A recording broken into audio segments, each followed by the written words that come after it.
주말 잘 견디셨습니까? 김명준의 뉴스파이터입니다. 경북 봉화의 한 경로당에서 함께 오리고기를 먹고 커피를 나눠 마셨는데 할머니들이 무더기로 쓰러진 사건 다들 기억하시죠? 누군가 살충제를 넣어둔 건데 드디어 경찰이 그 범인을 특정했습니다. 하지만 그 범인에게 더 이상 책임을 물을 수 없게 됐습니다. 어찌된 일인지 9월의 마지막 날 9월 30일 월요일 김명준의 뉴스파이터에서 잠시 뒤에 알아보도록 하겠습니다.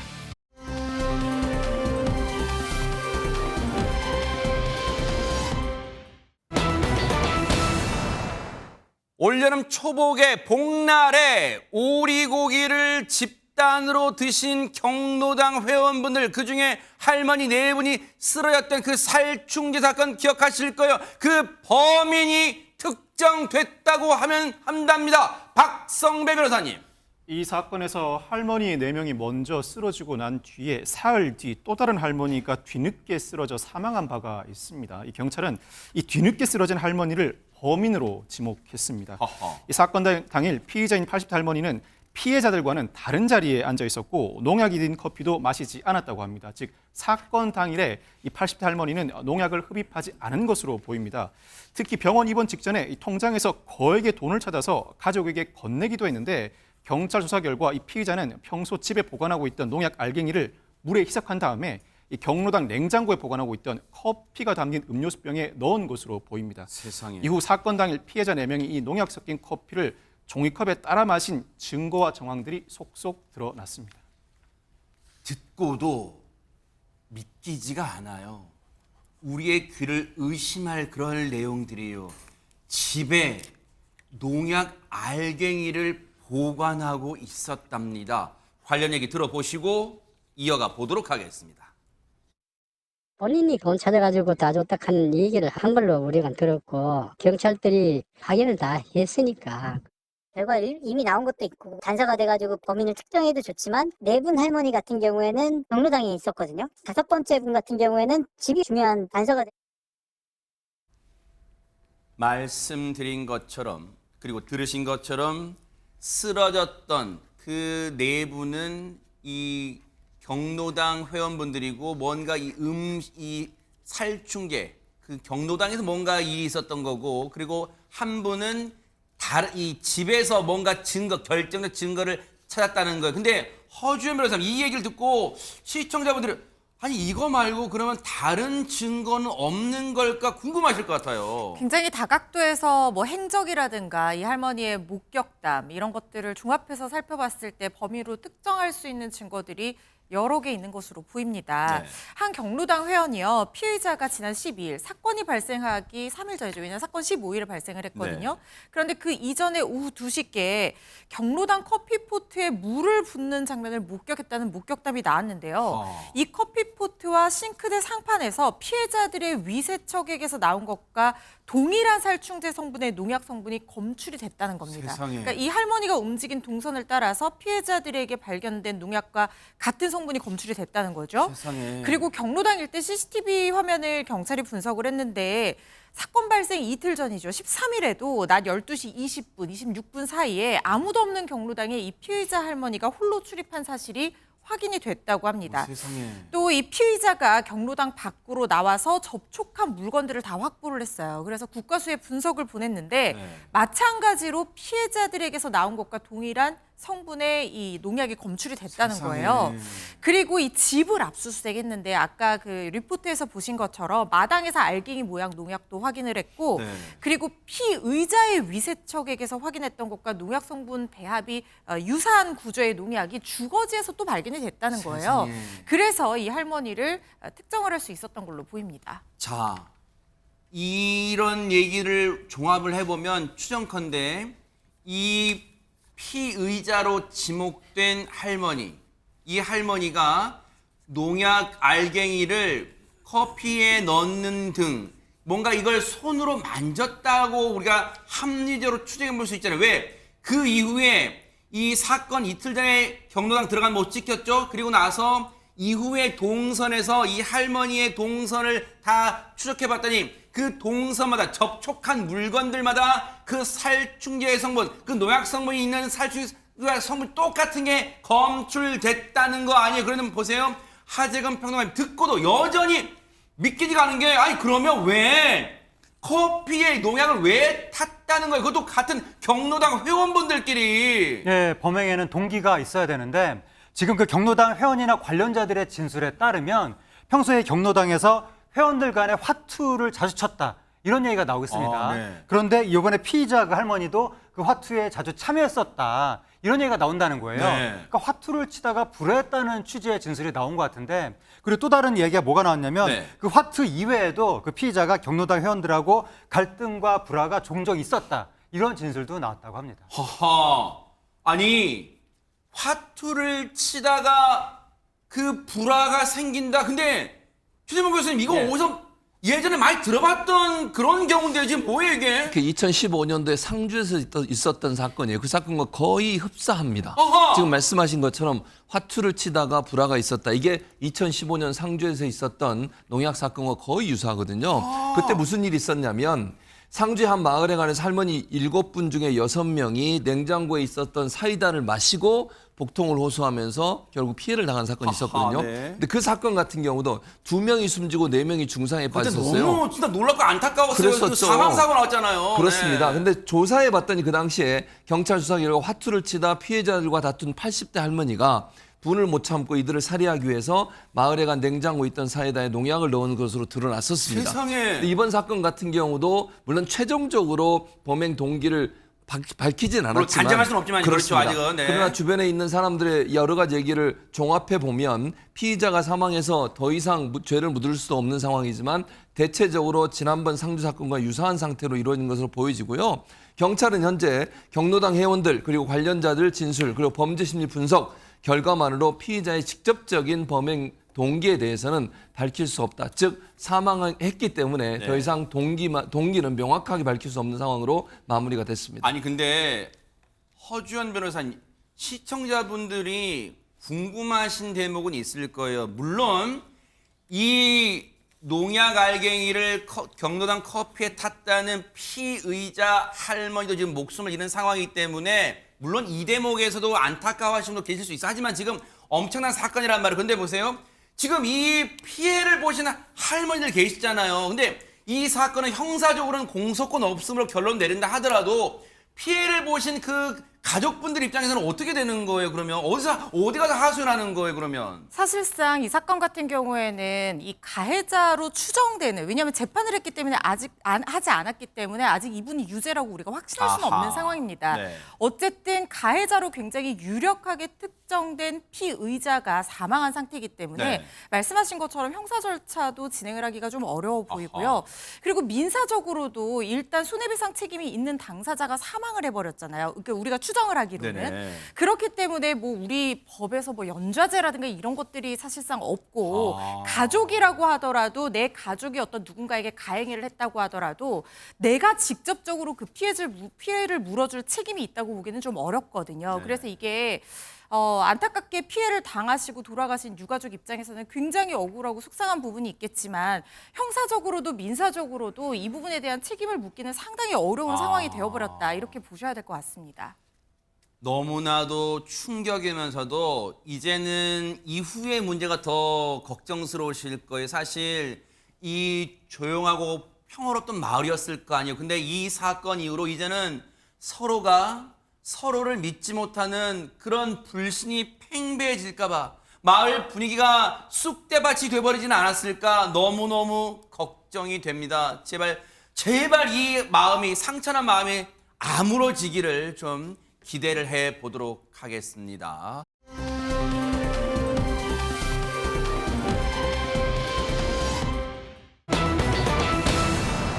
여러분 혹시 전국에 정말 아무 죄 없고 열심히 일하시는 자영업자분들을 떨게 만들고 심지어 울게 만든 이 나쁜 놈의 목소리 한번 기억하실까요? 들어보시고 이어가 보도록 하겠습니다. 네, 여보세요. 어떤 일이세요? 요즘 장난해요? 무슨 말씀이신지? 당신들이 내가 지금 사장 전화번호 문자 보내라고 했죠. 근데 안 보냈네요? 사장 전화번호 지금 문자로 지금 5분 안에 보내세요. 지금 문 닫기 싫으면은.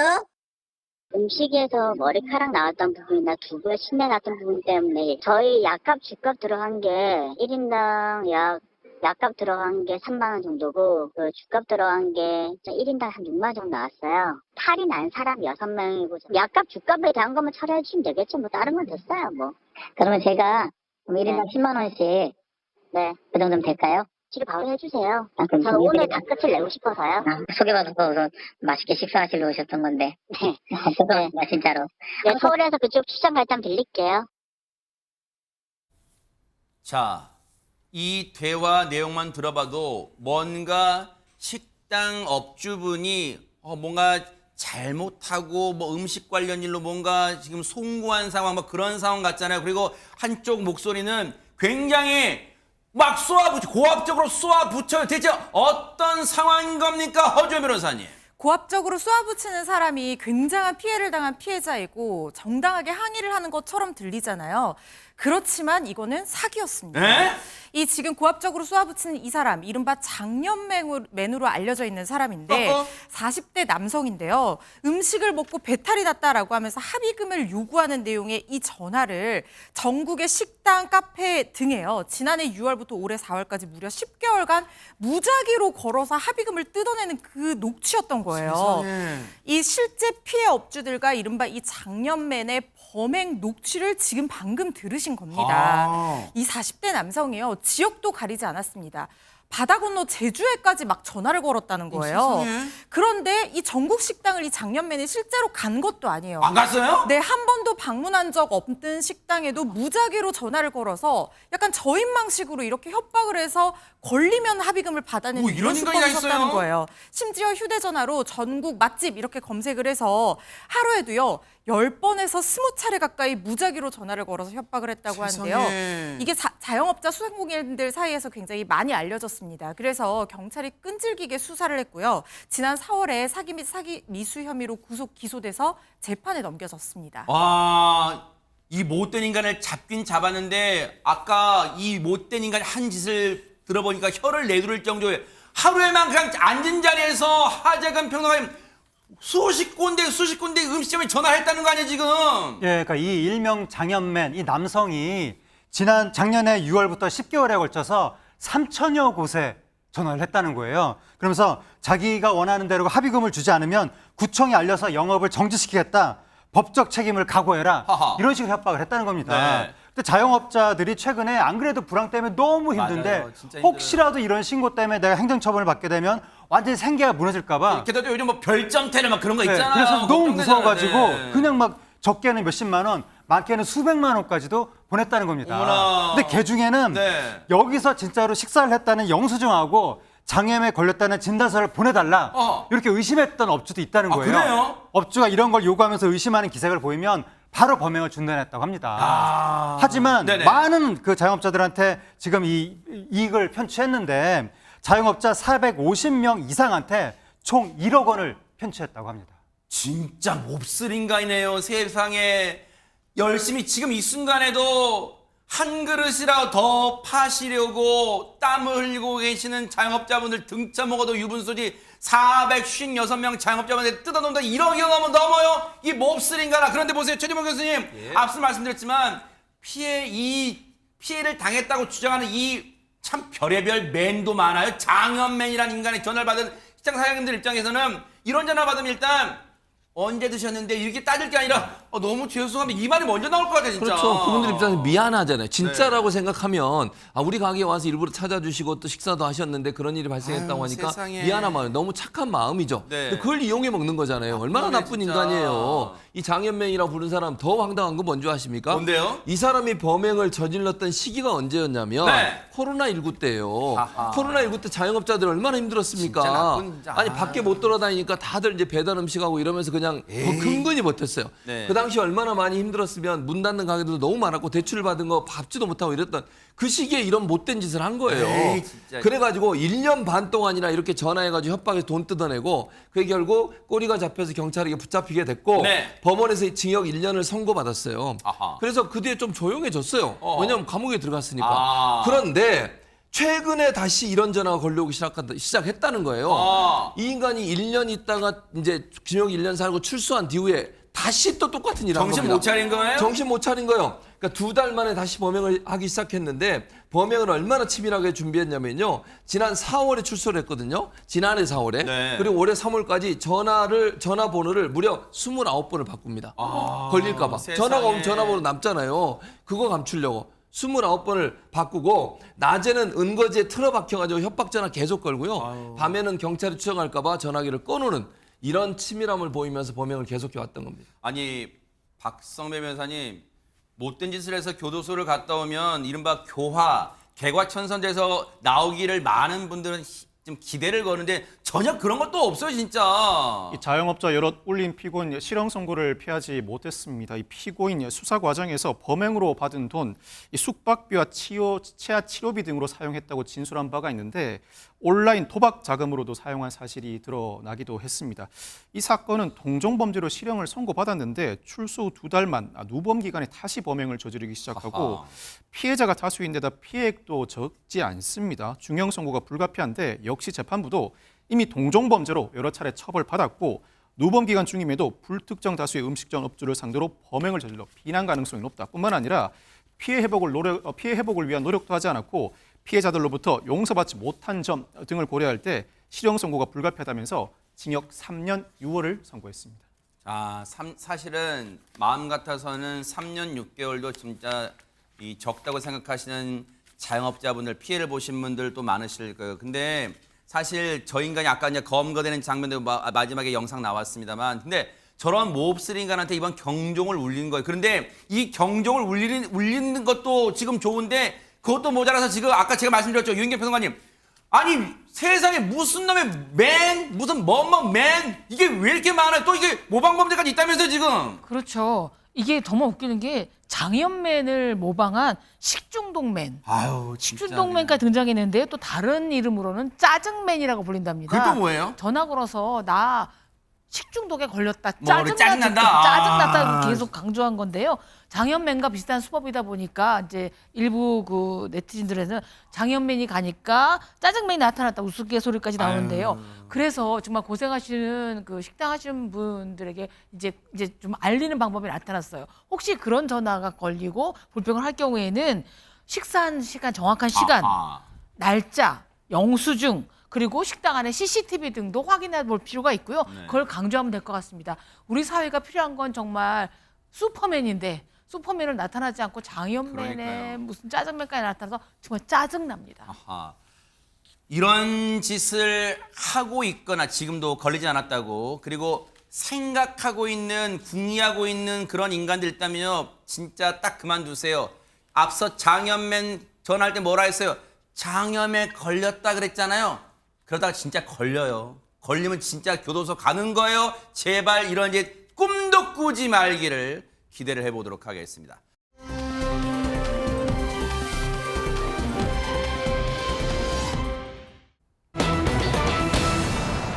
어머, 소매치기 사건 뜻밖의 반전이다. 제목만 보면 하재근 평론가 무슨 일인지 도대체 감이 안 잡히는데요. 네, 이제 한 20대 남성의 이야기인데 네. 이 남성이 지난 6월 27일에 지인을 만나기 위해서 서울 강남역 인근의 약속 장소에 도착을 한 거예요. 네. 도착을 하고 나서 무심코 가방을 쓱 봤더니 깜짝 놀란 겁니다. 어허. 가방이 찢어져 있었다는 어머나? 거예요. 그런데 그 가방 안에 700만 원이 들어 있었다고 합니다. 어머나, 어머나. 그 돈이 온데간데 없이 사라져 버렸다는 어머나. 거예요. 그래서 이 남성이 내가 소매치기 당했구나 아이고. 라고 하면서 바로 경찰에 신고했습니다. 아이고 세상에. 아니 최재문 교수님 요즘 같은 불경기에 또 불황에 가지고 있던 7만 원이 없어져도 나 어떻게 할 판인데 지금 700만 원이 없었다는 거예요 지금. 엄청나게 큰 돈이잖아요. 700만 원이 갑자기 없어졌다. 그러니까 경찰도 열심히 나서가지고 16일 동안 발벗고 수사에 나섰습니다. 16일 동안요. 예, 지하철 역사 세상에. 그리고 상가, 지하상가, 인근 CCTV를 100여 대를 다 분석을 한 거예요. 경찰분들도 정말 노력 열심히 많이 했죠. 하셨네요 진짜. 그래서 결국 마침내 범인의 얼굴을 포착했는데 그래요 진짜? 예, 소매치기 범의 모습 어허. 영상으로 함께 보시겠습니다. 야, 잘 됐네. 진짜 잡았어요, 네네. 자, 지인을 만나기 직전 인근 편의점에 들린 남성입니다. 네. 무언가를 열심히 찾더니 네. 눈썹 면도칼을 집어 계산해 나갑니다. 네. 그리고 지하철역 계단을 올라가는 남성, 네. 이때까지만 해도 남성의 가방은 멀쩡해 그러네요, 보이는데요. 진짜네. 이내 한 주차장 구석으로 들어갑니다. 네. 방금 산 면도칼로 자신의 가방을 찢기 시작합니다. 왜요? 찢고 면도칼을 버리고 약속 장소로 향합니다. 어머나? 무려 700만 원을 훔쳐간 소매치기범의 정체는 바로 피해를 주장했던 남성 본인이었습니다. 어머나 세상에. 오죽하면 웬만한 걸로 놀라지 않는 우리 유인경 평론가님 어머라는 탄식을 할 정도에 지금 저 가방을 찢은 인간이 본인 즉 자작극이었다는 거 아니에요? 세상에 이런 황당한 시츄에이션이 있어요. 관련 얘기 들어보시고 이어가 보도록 하겠습니다.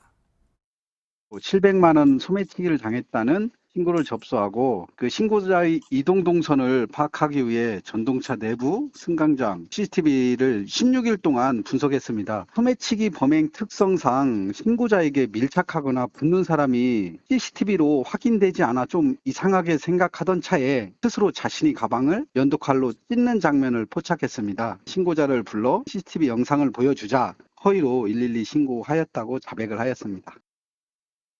세상에 지금 보세요. 허준 변호사님, 그렇다면 저 인간은 애초부터 저 가방에 700만 원이 있었던 거예요? 없었던 거예요? 애초부터 700만 원은 있지도 않은 돈이었어요. 어허! 왜 이렇게까지 했냐? 빌린 돈이 있어서 갚아야 되는데 돈이 없으니까 그 변제 기일을 좀 늦추기 위해서 연기를 했다는 거예요, 지금. 이게요, 어떻게 된 거냐면 올해 초에 이 남성이 지인한테 450만 원을 빌렸다고 합니다. 네. 원래 4월이나 5월쯤에 돈을 줄게 하고 빌렸는데 돈이 없어서 갚지를 못하는 상황이 된 거예요. 그런데 사건은 6월 27일에 일어났거든요. 지인이 자꾸 채무를 독촉했을 거 아니에요. 그러니까 직접 만나서 내가 돈을 주겠다고 만난 거예요. 네. 그런데 약속 당일에도 이 남성은 돈이 없었던 겁니다. 그래서 이 갚아야 될 날을 미루기 위해서 어떻게 하지 고민을 하다가 이런 범행을 하면서 자작극을 벌인 것으로 조사가 된 건데요. 세상에. 그러니까 가방이 찢어져서 돈을 잃어버렸다라고 하고 내가 돈이 지금 없어서 갚는 거 미뤄주면 안 돼? 이렇게 얘기할 심산이었나 봐요. 가방이 찢어진 걸 발견하고 단순히 나중에 신고만 하면 이 돈 빌려준 사람이 너 거짓말하는 거지 이렇게 안 믿을 거 아니에요. 그래서 돈 빌려준 사람이 보는 앞에서 가방에 700만 원 있었는데 돈이 없어졌어. 나 지금 신고할게라고 신고하는 모습까지 보여줬다는 거예요. 아하. 그래서 112 신고를 실제로 하게 된 것이고 소매치기를 당한 것처럼 연기를 했다는 겁니다. 세상에 왜 이렇게 나쁜 쪽으로는 머리 쓰는 인간들이 이렇게 많아지는 거 이것도 진화예요. 그런데 보세요. 박성배 변호사님, 사실 저 장면을 행동을 찾아내려고 자작극을 밝혀내려고 경찰분들이요 무려 엿새도 아니에요. 16세 16일 동안 세상에 CCTV 주변 CCTV를 100대를 이잡듯이 했어요. 진짜 경찰 출신 박성배 변호사님도 진짜 이런 사건 허탈하게 아마 경찰분도 허탈 분노 막 느끼실 것 같아요, 진짜. 현장에서 발생하는 범행 잡으려고 CCTV 분석하다 보면 일주일, 2주일 다른 일 못하고 그 일에만 온전하게 집중을 세상에. 해야 합니다. 상당히 피곤한 일인데 황당한 일이 벌어졌습니다. 네. 원래는 이 피의자가 경찰에 신고한 후에 곧바로 취소하면 없던 일이 될 거라고 생각을 했답니다. 그런데 신고 내용을 보니 700만 원 피해 금액이 적지 않아서 경찰이 곧바로 수사에 착수했고 이 피의자 당황한 나머지 신고 취소 타이밍을 놓치고 말았답니다. 경찰에 따르면 이 피의자 진술을 바탕으로 여러 동선을 추적해봤는데 소매치기 피해 정황과는 맞지 않는 부분이 나타나고 오히려 CCTV를 통해서 이 피의자의 범행을 발견하게 된 것인데 이 피의자 수사에 혼선을 주려고 허위 진술서를 작성하고 불명확한 피해 장소를 진술함으로써 16일간 경찰력 낭비를 초래했다고 합니다. 결국 경찰은 이 남성을 위계 공무집행 방해 혐의로 입건해 검찰에 송치했는데 허위 신고를 하면 경범죄 처벌법이나 위계 공무집행 방해 혐의 등으로 처벌받을 수 있습니다. 경찰은 경찰 도움이 절실한 국민에게 큰 피해를 입힐 수 있다면서 주의를 재차 당부했습니다. 혹시요, 박성배 변호사님, 위계 공무집행 방해 혐의, 그러니까 거짓으로 지금 공무에 바쁜 경찰분들을 힘들게 했다 뭐 그런 거잖아요. 이제 뭐 쉽게 풀어보면 혹시 이 형량이 뭐 벌금형 그런 거예요? 아니면 징역형까지도 가요? 징역형과 집행유예 모두 선택형으로 규정되어 있는데 아. 실제 수사력 낭비의 정도를 보고 실형을 선고하는 전례도 있었습니다. 장난 전화 사안이긴 했었습니다만 반복된 장난 전화가 애초에 경범죄처벌법으로 반복해서 처벌받다가 그 장난을 그치지 않고 굉장히 큰 장난을 침으로써 경찰력이 대거 출동하고 소방 경력까지 출동한 사안에서 결국 법원은 실형을 선고한 바가 있습니다. 상황에 따라서는 충분히 실형이 선고될 수 있는 요거 범죄입니다. 만약에 벌금형도 나온다면 제가 왜 그러냐면 잔머리 굴리다가 이 벌금까지 내게 되면 이제 그 지인한테 갚을 돈도 돈이지만 이 벌금까지 낼 돈 그것까지 지금 이중고를 겪을 것 같다 이런 생각도 해보는데 잔머리 굴리다가는 폐가 망신한다는 거 똑똑히 전국에 혹시 범죄를 꿈꾸는 인간들은 명심하기 바랍니다.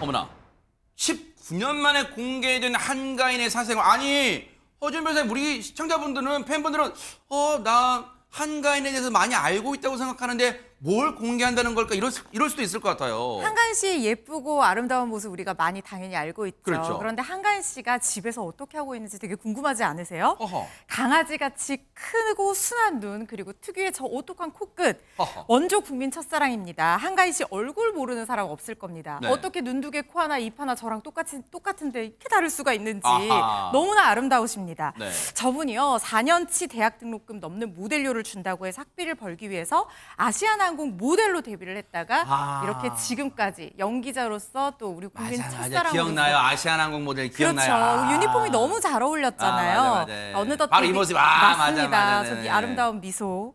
어느덧 데뷔 22년차 배우가 되셨는데 네. 그런데 이 한가인 씨는 배우로 막 뜨기 시작할 무렵에 막 활동을 열심히 하셨던 것보다는 네. 더 이슈가 됐던 게 갑자기 배우 연정훈 씨와 결혼을 발표를 했어요. 어허. 그래서 연정훈 씨가 이거 대한민국 3대 도둑 아니냐 하면서 그래요. B 씨하고 또 연정훈 씨하고 또 한 분 있잖아요. 네. 그러면서 너무 이렇게 예쁜 나이에 이렇게 훅 결혼을 해버리면 한가인 씨 배우로서 활동하는 모습 시청자들 못 보는 거 아니냐라고 하면서 얘기가 많이 있었는데 지금은 네. 두 아이의 엄마까지 됐다고 합니다. 너무 빨리 결혼하고 또 배우로서의 활동도 그렇게 많지는 않았던 편이어서 혹시 한가인 씨 신비주의인가? 집에서는 어떻게 지낼까? 이렇게 궁금하셨을 텐데 맞아요. 그래서 네. 한가인 씨가 최근에 개인 유튜브 채널을 개설을 했다고 하거든요. 진짜예요? 결혼 19년 만에요.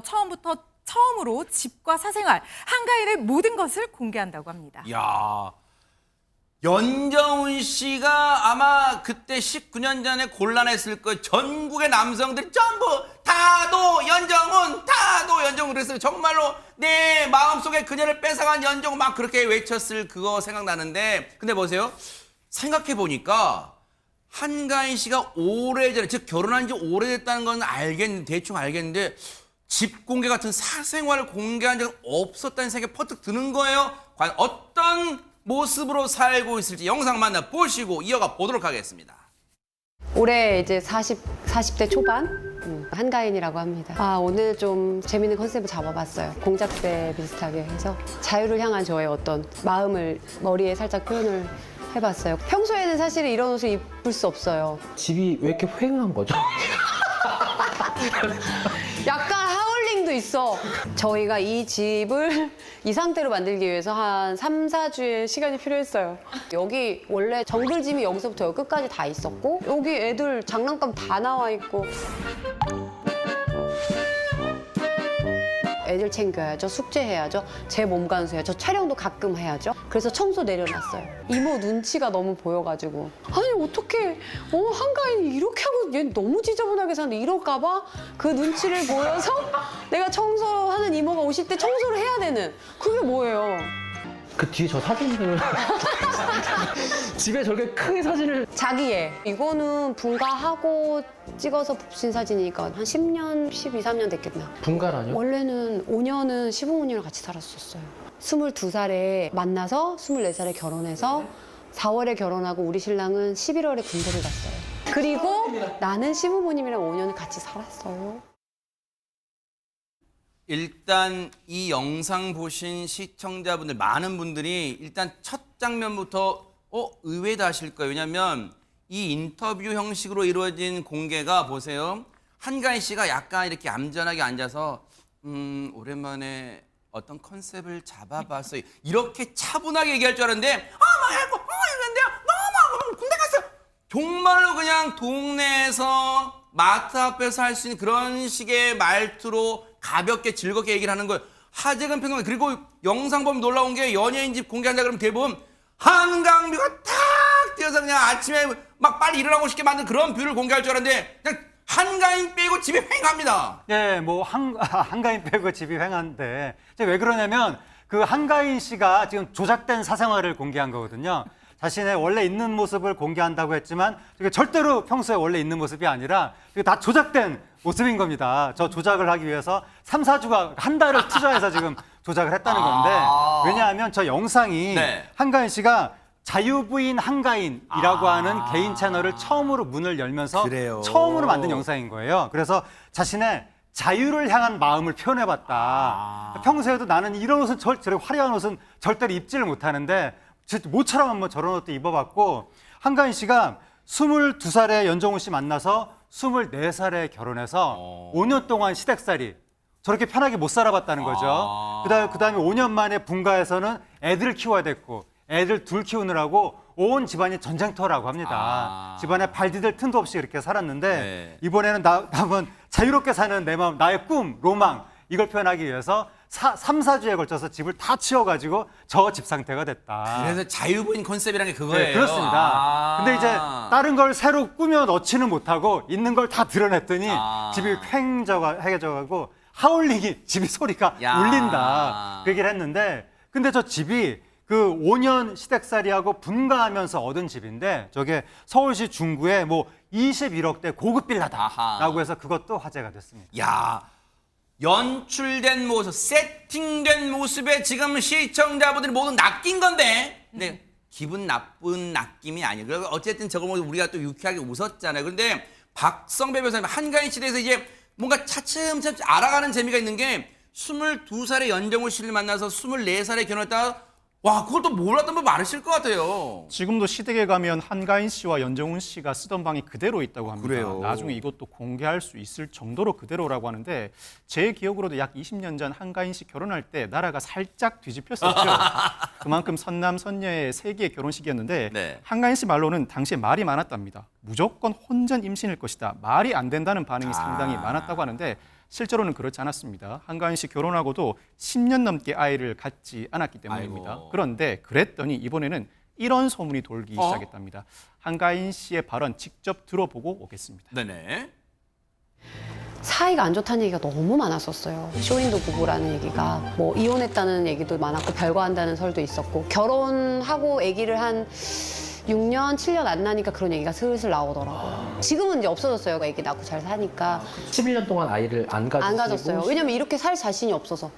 저거 보이시죠, 저거? 네, 저거 봤어요. 한 달치 플랜 쫙. 제가 35세 첫째를 낳았거든요. 그래서 10년 정도 넘고서는 정말 매일 스트레스가 남편이 어디 나갈 때 저한테 애기 언제 낳냐고 뭐라고 하지? 이 얘기였었어요. 항상 저도 대충 그냥 이때쯤이라고 얘기하자 이렇게 많이 했었어요. 그러면 지금 삶의 낙은 뭐예요? 애들 키우는 거 말고 없어요. 사실 진짜 나게. 아까 막 날라리들이랑 놀고 싶어. 막 나를 막 그냥 아무렇게 뭔지 알죠? 나는 놀라고 해줘도 놀지도 못해요. 놀아본 적이 없는데 어떻게 놀아? 한 번도 놀아본 적이 없는데. 내 인생 최고 일탈은? 결혼? 일찍 결혼.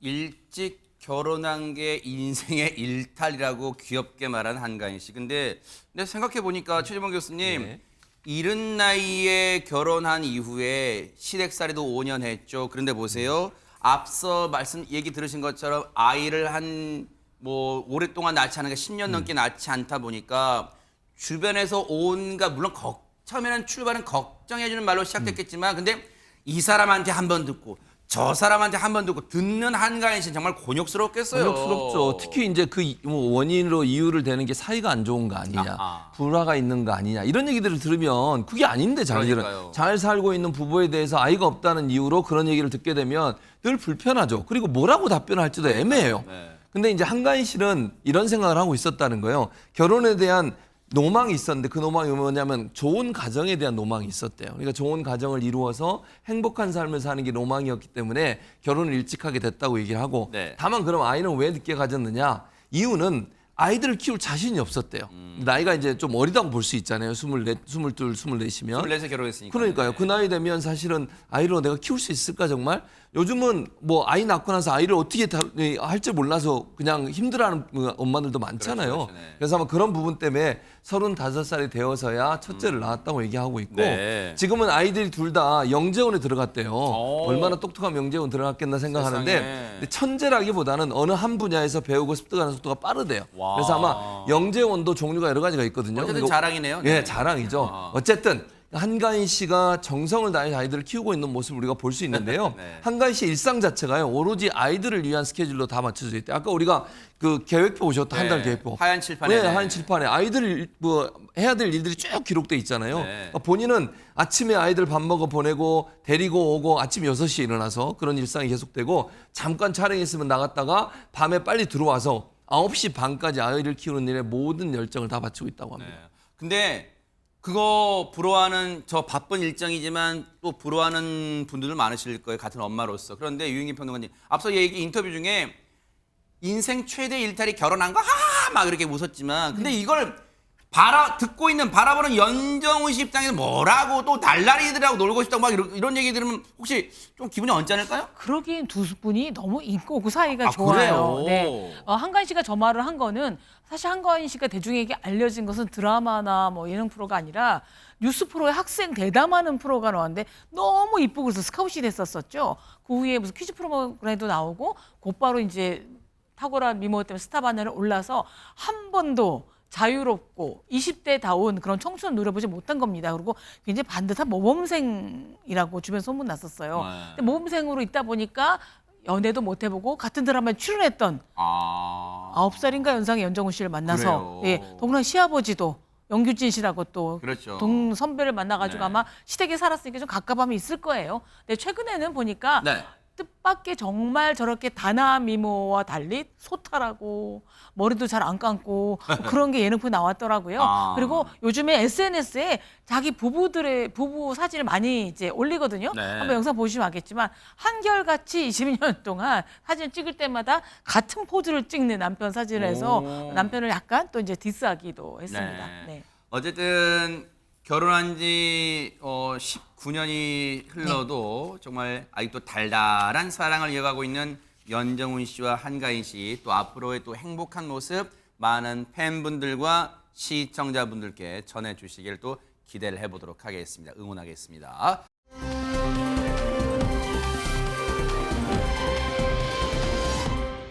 자, 그런가 하면 지금 세상이 바삐 돌아가고 있는데 첫 번째 소식은 우리나라에서 일어난 소식이라고 합니다. 하재근 평론가님. 예, 우리나라에서 누군가가 그러니까 자동차의 창문을 안에서 이렇게 쓱 하고 내리더니 아이고. 비닐봉지를 밖으로 쓱 하고 내밀어서 어머나? 흔든 이런 일이 벌어진 거예요. 남양 특집이에요, 뭐야 이거? 그래서 남녀 특집이라기보다도 혹시 시민의 의식 실종 순간인가 부끄러운 모습인가 네. 그런 느낌이 들기도 하는데 아하. 당시 영상이 있습니다. 어허. 이제 영상을 보시면 네네. 이제 어떤 상황이냐면 네. 신호 대기로 차량들이 멈춰 있는데 네. 그중에 앞에 차를 이제 집중해 보시면 문이 네, 네. 열리면서 이렇게 봉지를 흔듭니다. 네. 그러면서 지금 환경미화원이 다 그걸 보고 다가가거든요. 네. 그래서 혹시 미화원분한테 봉지 벌어달라고 지금 부끄러운 부탁을 하는 것이 아닌가? 네. 라고 생각이 들었었는데 그랬더니요. 어느 순간 비닐봉지가 쓱 하고 사라지면서 환경미화원 손에 음료수 병이 쥐어지는 거예요. 뭐 데이비드 카퍼필드 왜 어. 비닐봉지가 이거 음료수병으로 바뀌는 거예요? 그러니까 알고 보니까 비닐봉지를 건네서 버리려고 했던 것이 아니라 네. 고생하시는 미화원분한테 음료수를 건넸던 영상이었습니다. 어머나 생각지도 세상에. 않았던 반전이 나타나서 어머나. 지금 누리꾼들의 칭찬이 이어지고 있습니다. 저 차에 계셨던 분들께 너무너무 죄송해요. 순간 제가 의심해서 너무 죄송해요. 정말